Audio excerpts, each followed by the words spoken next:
विद्यार्थियों, अब हम 13.1 का प्रश्न चौथा हल करने जा रहे हैं। प्रश्न है, एक साइकिल के पहिए की त्रिज्या 35 सेंटीमीटर है। 500 पूरे चक्कर लगाने में यह कितनी दूरी तय करेगी। ये देखो, एक साइकिल है, उसके पहिए की त्रिज्या, ये पहिए की त्रिज्या 35 सेंटीमीटर, ये 35 मीटर 35 सेंटीमीटर है। तो 500 चक्कर पूरे करने में कितने समय लगेगा। तो एक चक्कर ज्ञात कर लेंगे। एक चक्कर मतलब वृत्त की परिधि ज्ञात कर लेंगे। उसके बाद 500 पूरे चक्कर, उसके बाद जो आएगा उसका 500 से गुणा कर देंगे। तो एक चक्कर ज्ञात करने के लिए वृत्त की परिधि ज्ञात करेंगे। वृत्त की परिधि बराबर 2πr होता है। फिर पूरे चक्कर ज्ञात करने के लिए 500 का गुणा कर देंगे। यहाँ दिया है ये पहिए की त्रिज्या, पहिए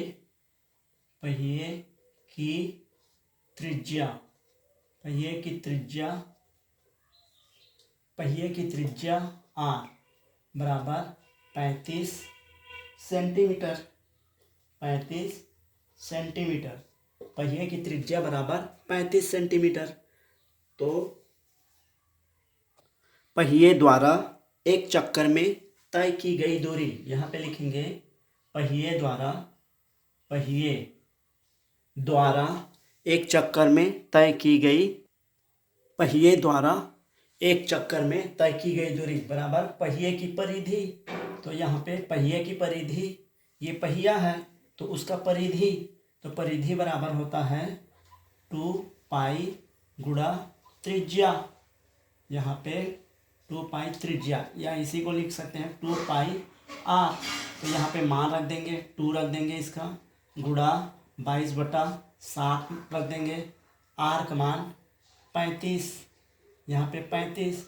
अब इसको हल करेंगे, इसको कटा देंगे, तो ये 7 पंचे, इसको इससे गुणा कर देंगे, तो इसको इससे गुणा कर देते हैं, तो ये 10 हो जाएगा और ये 22, और इससे गुणा कर देंगे तो ये 220 सेंटीमीटर। ये पहिए द्वारा एक चक्कर में तय की गई दूरी है, जबकि हमें निकालना है 500 पूरे चक्कर में कितनी दूरी तय करेगा। ये पहिए द्वारा एक चक्कर में तय की गई दूरी, हमें निकालना है 500 पूरे चक्कर लगाने में कितनी दूरी तय करेगा। तो अतः लिखेंगे, अतः 500 चक्कर लगाने में तय की गई दूरी, इससे गुणा कर देंगे, ये 500 का गुणा कर देंगे 220, तो ये आ जाएगा, ये 5 दूनी, ये देखो ये 2 शून्य है और 1 शून्य, तो ये 3 शून्य बढ़ा देंगे, 5 के इससे गुणा कर देंगे, 22 पंचे 110। तो इस प्रकार आ जाएगा, ये सेंटीमीटर में आ जाएगा। इसको यदि मीटर में बदलोगे तो इसमें 100 का भाग दे दोगे, तो ये आ जाएगा 11,000, ये 0, इसमें 100 का भाग दे देंगे, तो ये मीटर में आ जाएगा। तो इसको कटा देते हैं, इसको कटा देते हैं, तो ये 1100, ये मीटर। ये 500 चक्कर लगाने में 1100 मीटर दूरी तय करेगा। पांचवा प्रश्न है, एक वृत्त की त्रिज्या 3 मीटर है, दूसरे वृत्त की त्रिज्या क्या होगी जिसका क्षेत्रफल पहले वृत्त के क्षेत्रफल का 9 गुना है। एक वृत्त दिया है जिसकी त्रिज्या r 3 मीटर है। अब दूसरे वृत्त की त्रिज्या मान लो, इसकी त्रिज्या बड़ा r मान लेते हैं, इसकी त्रिज्या छोटा r मान लेते हैं। तो इसकी त्रिज्या क्या है, इसका क्षेत्रफल इसके क्षेत्रफल का 9 गुना है। तो इसी को लिखेंगे, माना कि पहले वृत्त की त्रिज्या, माना कि पहले वृत्त की त्रिज्या, माना कि पहले वृत्त की त्रिज्या बराबर r बराबर 3 मीटर। तो तब इसका क्षेत्रफल, तब पहले वृत्त पहले वृत्त का क्षेत्रफल, पहले वृत्त का क्षेत्रफल क्या हो जाएगा, पाई आर का वर्ग। और यहाँ पे लिखेंगे माना कि दूसरे वृत्त की त्रिज्या, दूसरे वृत्त की त्रिज्या, माना कि दूसरे वृत्त की त्रिज्या बराबर आर, ये बड़ा आर ले लेते हैं, इतना मीटर है।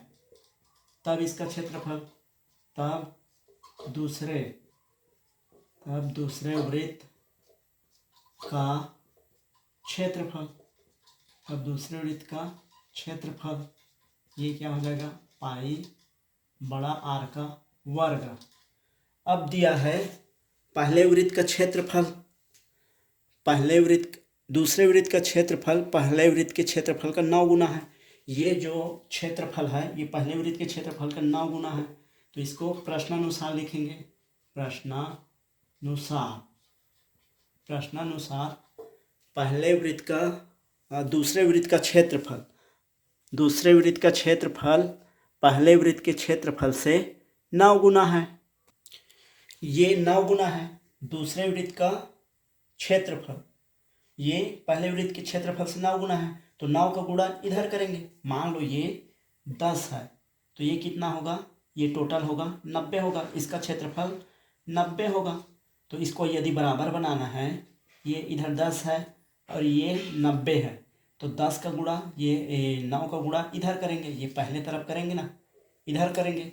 तो ये देखो दूसरे वृत्त का क्षेत्रफल, तो 9 गुणा पहले वृत्त का क्षेत्रफल होगा, तभी तो समीकरण बराबर आएगा। देखो ये 9 गुना है तो दूसरे वृत्त का क्षेत्रफल पहले वृत्त के क्षेत्रफल से 9 गुना है, तो पहले वृत्त में 9 का गुणा करेंगे। ठीक है, ये जमाने में बहुत ध्यान देना। जैसे मान लो ये 10 है, इसका टोटल क्षेत्रफल ये 10 है और इसका टोटल क्षेत्रफल 90 है, तभी तो 9 गुना होगा ना। तो इसको जमाने के लिए देखो, इसका 10 है और इसका 90 है, तो हम लोग या फिर इसको ऐसे लिख सकते हैं, इसका 90 है और इसका 10 है। तो दोनों को बराबर बनाने के लिए दोनों क्षेत्रफल, दूसरे वृत्त का क्षेत्रफल और पहले वृत्त का क्षेत्रफल, दोनों को बराबर करने के लिए ये दूसरे वृत्त का क्षेत्रफल, ये पहले वृत्त का क्षेत्रफल, दोनों को बराबर करने के लिए इधर 9 का गुणा करेंगे, इधर 9 का, तो ये पहले वृत्त के क्षेत्रफल में 9 का गुणा करेंगे, तो दोनों समीकरण क्या होगा, बराबर आ जाएगा, दोनों समीकरण बराबर आ जाएगा। अब पहले दूसरे वृत्त का क्षेत्रफल देखो क्या है, ये पाई है और ये आर का वर्ग, और ये पाई छोटा आर का वर्ग, ये पाई और ये पाई कट जाएगा, ये बड़ा आर का वर्ग और ये छोटा आर का वर्ग, मतलब ये छोटा आर 3 है, इसका मान 3 दिया है, 3 का वर्ग। ठीक है, तो ये दोनों का वर्ग को कटा सकते हैं। ठीक है, तो आर बराबर कितना आ जाएगा, ये 3। ये यहाँ पे हम लोग 9 को लिखना भूल गए थे, ये 9 होगा, गुणा होगा, तो ये इधर ये 9 गुणा पाई आर का वर्ग, मतलब ये 3 का वर्ग।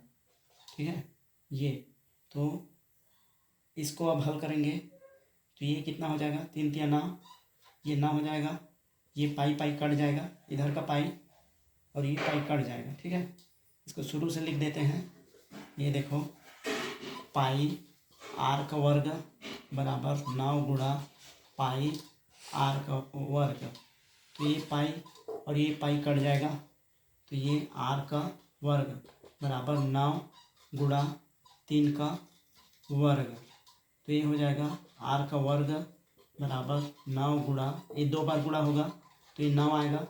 अब इधर के बड़ा आर, ये वर्ग को हटाएंगे तो इधर वर्गमूल लग जाएगा, तो 9 गुणा 9, तो ये बड़ा आर बराबर आ जाएगा, ये आ जाएगा, ये दोनों हट निकल जाएगा, तो ये 9 आ जाएगा।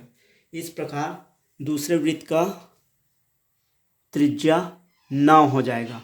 उत्तर बराबर लिखेंगे, दूसरे वृत्त की त्रिज्या 9 मीटर होगा। प्रश्न 5वां है, एक वृत्ताकार मार्ग की आंतरिक परिधि 444 मीटर है, मार्ग की चौड़ाई 14 मीटर है। मार्ग के बहिर्गत व्यास, वृत्त का व्यास ज्ञात कीजिए। ये देखो, वृत्ताकार मार्ग की आंतरिक परिधि, मतलब ये अंदर का वृत्त है, उसकी परिधि 440 मीटर दिया है। मार्ग की चौड़ाई मतलब ये मार्ग की चौड़ाई 14 मीटर दिया है। तो बहिर्गत मार्ग का व्यास ज्ञात कीजिए, ये व्यास ज्ञात करना है। तो ये देखो, ये परिधि दिया है, तो परिधि की सहायता से ये वाला त्रिज्या ज्ञात कर लेते हैं। ये वाला त्रिज्या ज्ञात कर लेते हैं तो ये यहाँ से यहाँ तक का दूरी हम लोग को पता चल जाएगा। ये त्रिज्या या ये त्रिज्या एक ही है, सभी वृत्त की त्रिज्याएं बराबर होती हैं। तो ये इसको ज्ञात कर लेंगे, और ये दिया है 14, तो उसको इससे जोड़ देंगे। तो ये बाहर का यहाँ से यहाँ तक का त्रिज्या पता चल जाएगा, बड़ा वृत्त का त्रिज्या पता चल जाएगा। ये बहिर्गत वृत्त, बड़ा वृत्त मतलब बहिर्गत वृत्त का यहाँ से यहाँ तक का त्रिज्या पता चल जाएगा। अब इस त्रिज्या को 2 से गुणा कर देंगे, तो ये इसका पूरा व्यास पता चल जाएगा। ये यहाँ से यहाँ तक का 2 से गुणा करेंगे तो टोटल पता चल जाएगा। तो अब इसी को निकालते हैं हल करते हैं। माना कि वृत्ताकार मार्ग की आंतरिक त्रिज्या, ये माना कि वृत्ताकार मार्ग, ये आंतरिक वृत्त के इसकी त्रिज्या r1। माना कि वृत्ताकार की आंतरिक त्रिज्या, इसे इस तरह से लिखेंगे। माना कि आंतरिक वृत्त की त्रिज्या, ये अंदर के वृत्त है उसकी त्रिज्या r1 तथा एवं बहिर्गत वृत्त की त्रिज्या, ये बाहर का वृत्त है उसकी त्रिज्या, टोटल त्रिज्या ये r2। यहाँ से यहाँ तक की दूरी को ये r2 नाम दे देते हैं, ठीक है। तो यहाँ पे आंतरिक वृत्त की परिधि यहाँ पे दिया है, आंतरिक वृत्त की परिधि, आंतरिक वृत्त की परिधि, आंतरिक वृत्त की परिधि, ये आंतरिक वृत्त की परिधि कितना दिया है 440 मीटर। लेकिन आंतरिक वृत्त की परिधि कितना होगा 2πr1, आंतरिक वृत्त की परिधि 2πr1 होगा बराबर 440। तो अब इसको हल कर देते हैं। इसको पक्षांतर कर, ये हो जाएगा 2 को इधर पक्षांतर कर देंगे, या 2 गुणा 22/7 गुणा r1 बराबर 440। अब इसको हल कर देंगे तो ये हो जाएगा, ये देखो ये गुणा हो रहा है वो भाग हो जाएगा, इधर जाके जो भाग हो रहा है वो गुणा हो जाएगा। ध्यान देंगे यहाँ पे जो गुणा हो रहा है r के साथ वो इधर जाके भाग हो जाएगा, और जो भाग हो रहा है वो गुणा हो जाएगा। तो ये r1 रहेगा 440 रहेगा, ये पक्षांतर होगा, 2 का गुणा हो रहा है r के साथ, तो ये 2 का भाग हो जाएगा। ये 22 का गुणा हो रहा है तो यहाँ पे नीचे चला जाएगा, और 7 का ये भाग हो रहा है तो ये 7 का इधर जाके गुणा हो जाएगा पक्षांतर। अब इसको कटा देख सकते हैं, तो 22, ये देखो इसको कटा देंगे तो ये 2 से कटाएंगे, 2 दूने 0, ये 22 और ये 22 कट जाएगा, तो ये 10 गुणा 7 बराबर r1 बराबर आ जाएगा, ये 70 आ जाएगा, 70 सेंटीमीटर। यहाँ पे सेंटीमीटर दिया है। ये देखो ये यहाँ से यहाँ तक का दूरी 70 आ गया, और यहाँ से यहाँ तक का दूरी हम लोग को दिया है 14 दिया है। तो r2 का मान कितना हो जाएगा, यहाँ पे बाह्य वृत्त की त्रिज्या, ये बहिर्गत वृत्त की त्रिज्या, ये बहिर्गत वृत्त की त्रिज्या, बहिर्गत वृत्त की त्रिज्या कितना हो जाएगा, ये r2 बराबर कितना हो जाएगा, r1 को जोड़ देंगे प्लस 14 को जोड़ देंगे, ये यहाँ से या यहाँ से दूरी ये r1 है तो r1 70 आ गया, उसमें यहाँ से यहाँ तक की दूरी को जोड़ देंगे तो ये r2 का मान कितना आ जाएगा, ये 70 प्लस 14, तो ये कितना आ जाएगा, ये 84 आ जाएगा, 84 सेंटीमीटर। अब यहाँ से यहाँ तक की दूरी 84 सेंटीमीटर है, तो टोटल दूरी व्यास का मान उससे 2 से गुणा कर देंगे। यहाँ ध्यान देते हैं, यहाँ से यहाँ तक का दूरी हम लोग को 70 आ गया। ये माप 70, ये सब सेंटीमीटर नहीं है, ये मीटर है। ये मीटर है तो सभी मीटर में होगा, तो ये सब ये मीटर में होगा, ये भी मीटर में होगा।